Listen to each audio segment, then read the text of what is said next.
What is up, Karma Nation? Welcome to another edition of our NBA Live. Baseball has started. We will generally be having a MLB live stream for what we're doing on YouTube, but the games were super early. I think they started at 1. DraftKings lock was at 2, so we are going NBA Live right now because we couldn't get on early enough. As always, go to dfskarma.com where you can find all of our free articles, our projections. You can buy our packages for our core plays, get a Discord, everything you need, really. Um, but we can get into I believe, 7-game Thursday slate, which isn't that bad for us. So first off, how are you doing, Joey?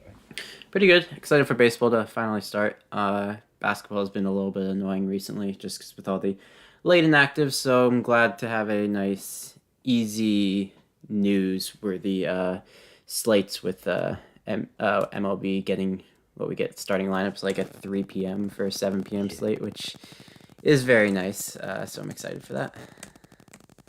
Yeah, much better in terms of news. And speaking of which, I'm going to give a quick rundown of the ridiculous news that we're just waiting on, or that we're dealing with tonight for ML or NBA. Joel Embiid out again. I believe he's expected to play Saturday. I'm not 100% sure on that though. Jared Allen, Larry Nance Jr. both ruled out. Dylan Windler's doubtful, while Dellavedova and Kevin Love are questionable. Bradley Beal is questionable. Did you turn something on? There's an echo of me. I muted my mic to see that you sounded well, but I guess it wasn't completely muted. Continuing, Dennis Smith Jr. is questionable. Diallo out. Magruder out. Blake Griffin and James Harden have both been ruled out. Eric Pascal out. Goran Dragic has been ruled out. Kendrick Nunn is questionable. Lonzo Ball and Zion both ruled out. Ingram doubtful. So New Orleans is somewhere we're going to be attacking 100% tonight. And then you have a few guys that don't really play the major minutes. Trey Lyles, Lonnie Walker, Keita Bates-Diop, and Gorgie Dang all out for San Antonio. John Collins will be out for the next week or so, probably a little more for Atlanta. And then you have Paul George and Patrick Beverley both out. Rajon Rondo also out. And Marcus Morris questionable. So a lot of injury news. We're more or less just going to have to deal with New Orleans. Basically, anyone that's playing for them is going to be reasonable. They'll probably run more or less like a 6 or 7 man rotation tonight. But we can just get into point guard. I know, obviously, it's going to be so clear, specifically for point guard, because there's 3 options at point and shooting guard for New Orleans. All 3 of them elite plays. Nickeil Alexander-Walker, Eric Bledsoe, Kira Lewis. I think Lewis is the worst of them. All 3 really good options. I feel like you can use 2 of the 3, maybe even 3 of the 3 if you want. But outside of the New Orleans guys, where are you looking tonight? Obviously, the pay up, you're probably looking at Kyrie Irving just because James Harden is out, so he's going to get a huge usage bump. But you also have Russell Westbrook there, who's just been dominating recently. Even when Beal is playing, he's getting a ton of usage, ton of just assists and rebounds. His scoring does fall, but the assists and rebounds help him out a lot. He's getting that triple double bonus basically every single time, or at least flirting with one every single time. So if Beal does play, I still like Russell Westbrook. I assume he's getting lower ownership than he would with Beal out, but he still makes a good play with Beal in. It's kind of a pace down spot, a little more defensively with Detroit, but Detroit's not a very good shooting team either, so plenty of rebounding opportunities. And then, of course, everyone's going to play Kyrie Irving just because James Harden's out, so obviously there's going to be a huge usage bump when someone who's basically averaging a triple-double gets rolled out.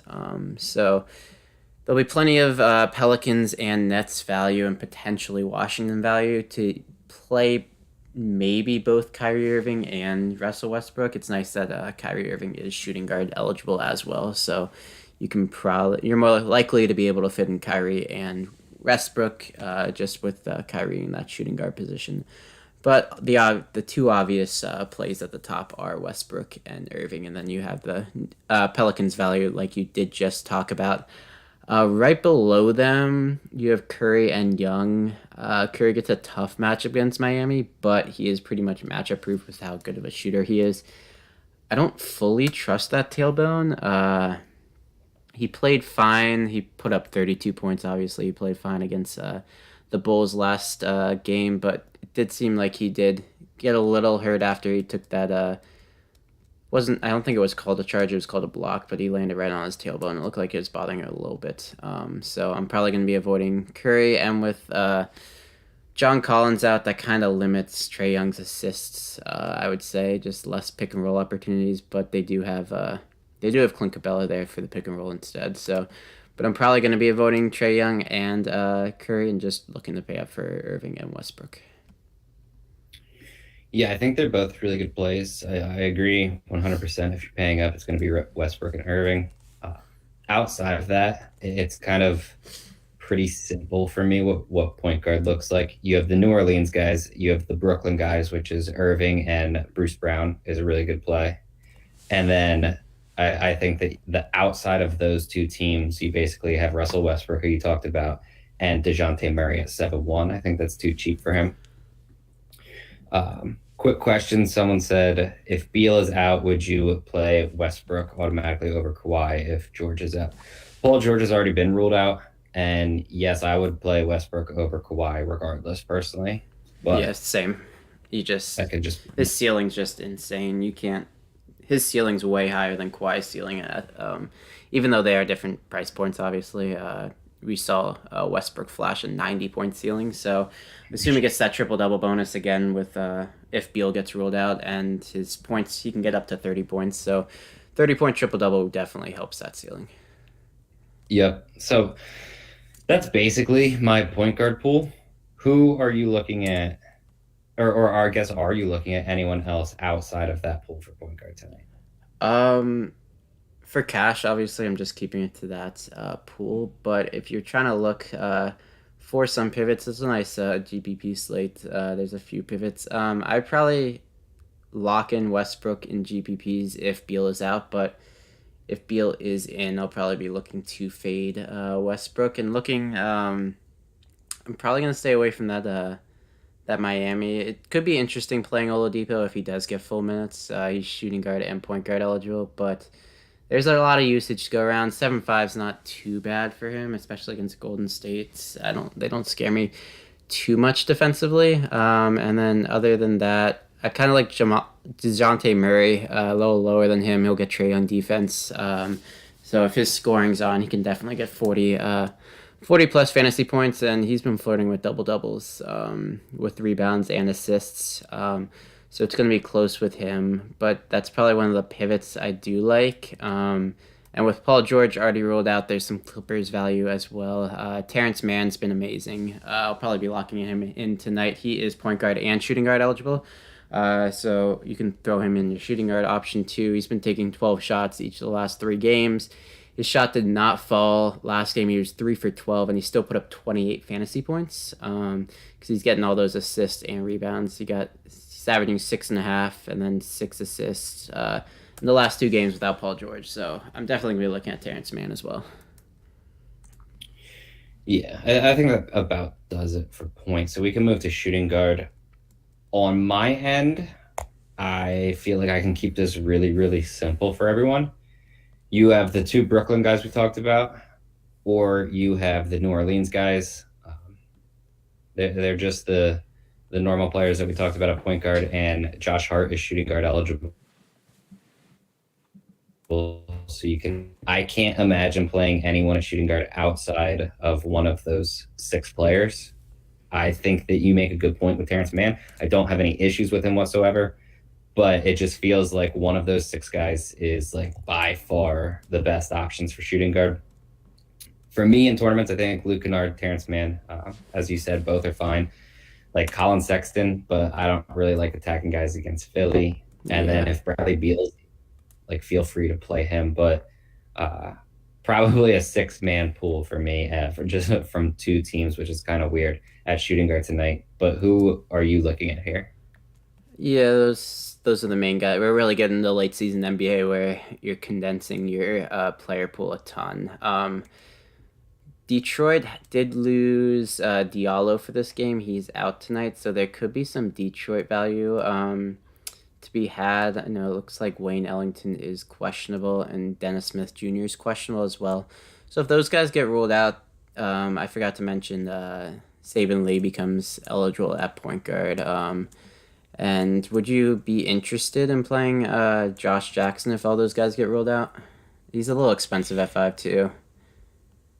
Yeah, but yeah, I think I would be relatively okay with him in tournaments if all of them are ruled out, just because he's probably going to have to see extra minutes. And it's But Washington, so not much defense to be had there. Um, I guess it would actually make Corey Joseph, I think, probably the most interesting one. yeah, Corey Joseph. Frank Jackson did pretty well last game. Should be a pretty good shooters game. So if his shots falling at 3-1, definitely could be playable as well. But like you said, you're kind of having a condensed player pool tonight with all these injuries. Yep. We can move to small forward. It feels like Kawhi is just obviously the top option if you can get there with Paul George out. But Yeah, I feel like Jeremy Grant against Washington is just as good of a play. And if Kawhi is going to get more ownership, like why wouldn't you just drop down 2K and play Grant? yeah. If he's gonna get tons of minutes, especially with all the injuries to Detroit, he's definitely gonna need to score. He's been pretty inconsistent with his scoring, which really scares me. But if he's gonna put up 19 shots again, it's just a similar situation. Portland doesn't play defense. Washington doesn't play defense.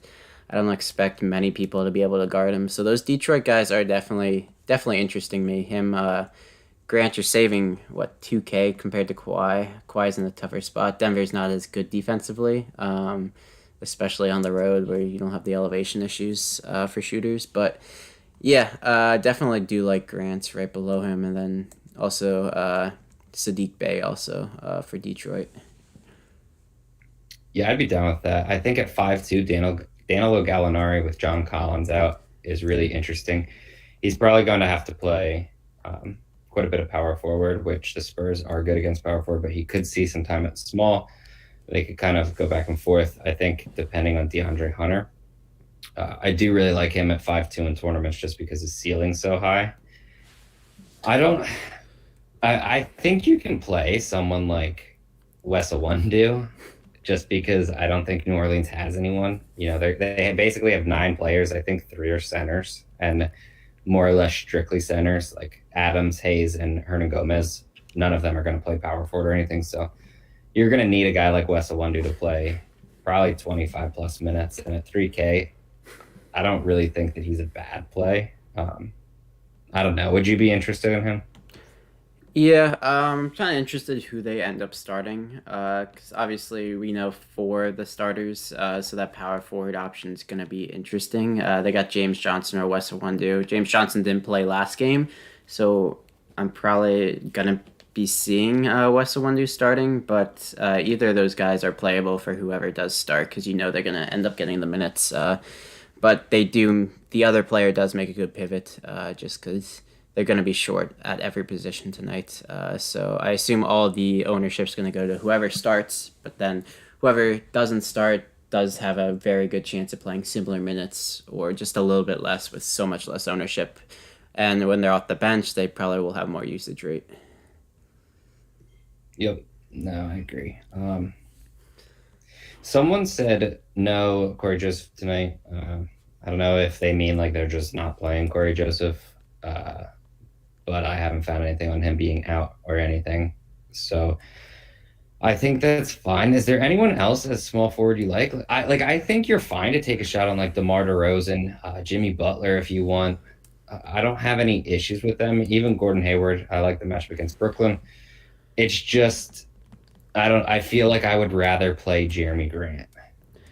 Yeah, Jimmy Butler's tough just because we have Oladipo in his first game, so we're not 100% sure what's going to happen, but I'm sure that will scare people away from him as well, so you're probably going to get him at lower ownership than he should, but at 9,000, that does seem like you're kind of paying for a ceiling because I don't know how the usage rate is going to get distributed among those guys. But luckily, Goran Dragic is out, and if Kendrick Nunn is out as well, that does make it better for me. I'll probably end up playing him if both of them are out, just because I'm a little more confident. And I do like DeMar DeRozan, like you said. His assists are just he keeps getting a high number of assists, and if his scoring and rebounds are up, it is Atlanta, so they don't scare me defensively at all. So we could definitely be in store for a ceiling game from DeMar DeRozan. And then one other guy that interests me, I haven't done a ton of research on him. Bogdanovic, he got 37 minutes last game. I'm not sure. You think that's sustainable? I haven't really looked into him yet. I just saw he got 37 minutes just now, and a huge shot Uh, increase in volume. 37. No, I doubt he keeps getting that. I do think he probably plays around 30, between 30 and 35 tonight. So I would say more likely low 30s than mid or high. But I do think that Bogdanovich is more or less just a fine play for his price tag. Yeah, he's getting the start, which is nice, and scoring crazy because Trey Young's fine with letting someone else control a lot of the scoring if he's getting a ton of assists. So he could definitely be a good play, especially Tony Snell starts, so it's not like he's taking up much usage. So there's definitely a good amount of usage to go around in the starting lineups with Collins out again. Yep, I agree. We can move to power forward. Again, I won't really talk about anyone that we talked about as small forward here, which are more or less the top plays for power forward as well. So, it's just kind of what it is. I think the top option that doesn't have small forward eligibility might actually be Dean Wade at 46. We know multiple guys are going to be out for Cleveland, so Wade should play minutes in the high 20s. Um, I don't know. I don't love him, but I'm also not really opposed to playing him, I guess, if it comes down to it. Yeah, I hate a lot of those Cleveland guys, but yeah, it looks like Kevin Love is questionable. So if he does play, that could mess up a bunch of the Cleveland value. But they are going against Philly, which is something I don't like to target. But he is cheap enough, and especially with Jared Allen out, there's some good bigs to be able to play for Cleveland with Nance and Allen out. So if Kevin Love's out, that just makes it even better. On Cleveland, we do have Torian. Torian Prince could end up getting a bunch of the minutes tonight. He got 18 and 19. He got 18 the last game he played for Cleveland. So, but that was a blowout. So I'm not sure if a lot of that was blowout minutes. But with the bigs, they're short on bigs. Cleveland is so. He can definitely become an interesting play. He does have small forward value, but a small forward eligibility, but we didn't talk about him last time. But no Wilder, no Nance, no Allen. He could definitely be an interesting play.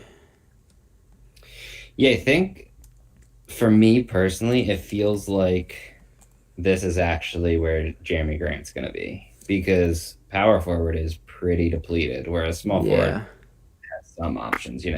So I don't know. I feel like there's a few plays at both that I like, but Jeremy Grant really sticks out above the rest.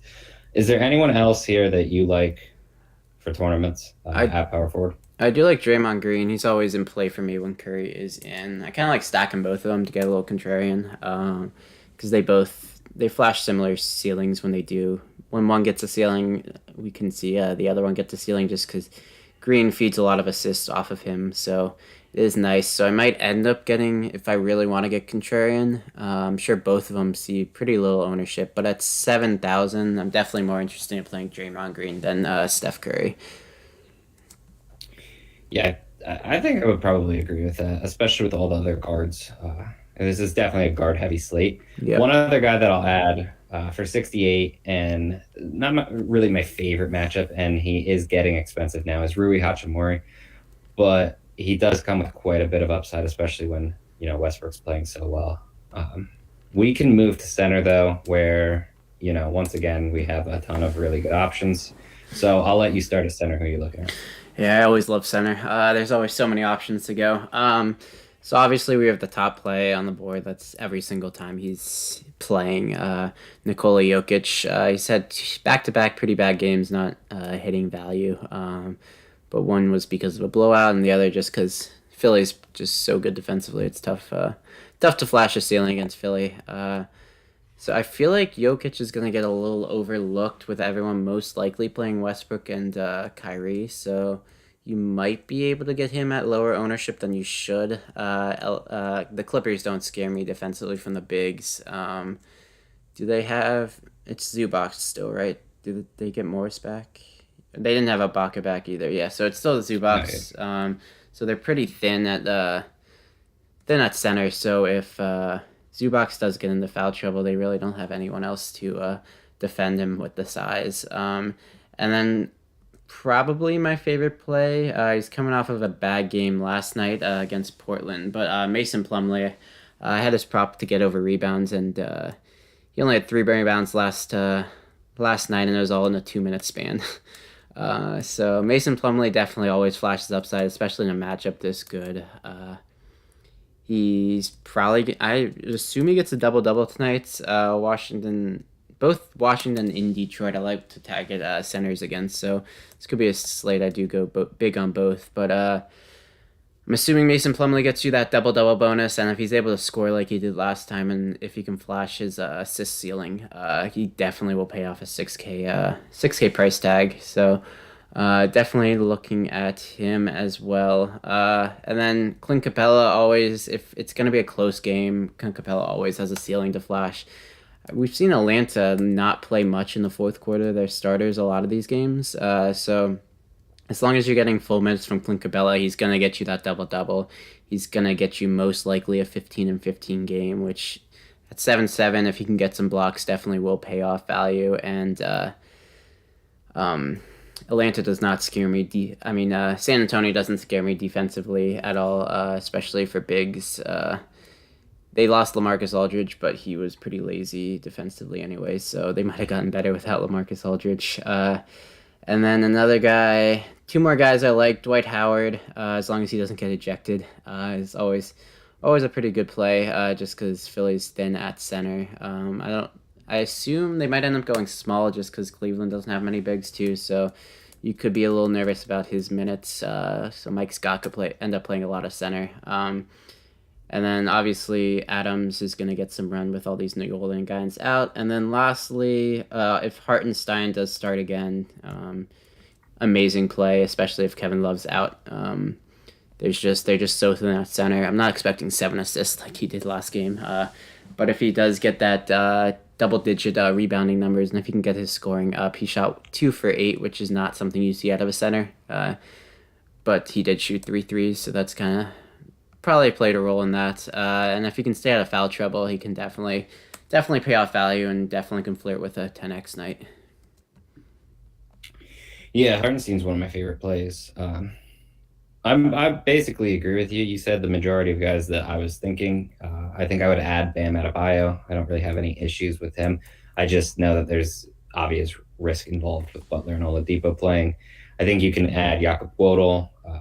I played him last night, and I think he's in a solid spot again tonight. Cody Zeller in tournaments, I don't really have too many issues with. I think Willie Hernan Gomez is more or less fine if you want to take a shot. He's really cheap at the min price and probably gets around 18 minutes. If that's the case, I think it's reasonable that he could hit value. I'll say the one thing that I'm worried about with Mason Plumlee is that they literally just played Washington, and Plumlee actually played relatively well. Like he wasn't doing anything terribly, and he only got 26 and a half minutes. So I am kind of worried that they're going to go small and not use him. But I do think that he's a really good play at 6,000. Yeah, I think you touched on everyone else. Adams, Howard, Clint Capela, Hartenstein's I think Hartenstein's obviously going to be the key tonight at 3,700. If he's starting, he's going to be a really good option. But I guess we've hit the time for our bold predictions. What do you got? Yeah, I was just taking a look at that Washington game on Popcorn Machine to see what happened with Plumlee. Yeah, he just didn't play a ton of minutes. Looked like the game did get a lot out of hand, so he didn't play the last couple minutes, but that's only 2 minutes of it. So yeah, I'm not sure exactly what happened with him. But great matchup, so I'm gonna ride it, and hopefully that recency bias keeps his ownership down. But yeah, so my bold call of the day, I will say that it's a tough choice. I didn't have mine. I'll have you go first because I don't have mine prepared. So let me just check real quick. All right, I'll go with the 3 point guard, shooting guard guards for New Orleans. So it's Eric Bledsoe, Nikhil Alexander Walker, and Kira Lewis. The three of them combine for over 100 fantasy points. I like that. Yeah, I think it's possible. I think one of them flashes 40 points today, so definitely possible. What I'm going to go with is Clint Capela gets a 20-20 tonight. 20 points, Capella 20 2020. rebounds. I dig it. I think Sounds he's got good to that in me. him. He can definitely get 20 rebounds, and it's good rebounding matchup for him. He hasn't gotten 20 rebounds in a while, but he really always flirts with them. So if this game stays close, definitely possible. Well, that's what we have for you today for NBA. As always, don't forget, you can go to dfskarma.com, pick up one of our NBA, MLB, PGA, all sports packages. You can get MVP. We now have our props available. Just go to uh, our subscriptions spot. Also, we have the projections up for free. We have free articles, so enjoy all of that. You can get into our Discord for free as well. And good luck tonight, everyone. All right, see you next.